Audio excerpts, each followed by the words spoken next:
So మనందరికీ తెలిసిన పేరు థామస్ మన్రో. మద్రాసు నుంచి అప్పుడు కలరా వ్యాధి ఉండడం వల్ల మన పత్తికొండకు రావడం జరిగింది. అక్కడ వాళ్ళకు చూడడానికి వచ్చి ఉండి కొన్ని రోజులు థామస్ మన్రోకు కూడా కలరా వచ్చి బేదుగులు కొద్దిగా జ్వరం రావడం వల్ల అక్కడే కొన్ని రోజుల తర్వాత చనిపోవడం జరిగింది. అక్కడ నుంచి ఇక్కడ గుత్తి కోటకు వచ్చి ఇక్కడ సమాధి చేయడం జరిగింది. ఈయన చేసిన మంచి పనుల్లో చాలా మంచిది కూడా, మంచి వాళ్ళు ఉంటారని నిలబెత్తు నిదర్శనం థామస్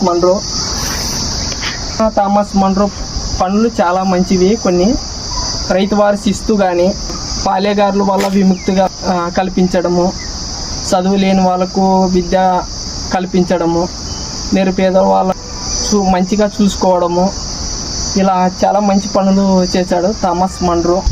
అలానే భూమి యొక్క సారాన్ని బట్టి శిస్తు పెట్టడం, భూమి లేని వాళ్ళకు భూమిని ఇచ్చాడు థామస్ మన్రో. రాయలసీమ వాళ్ళకు చాలా ఇది చేశాడు.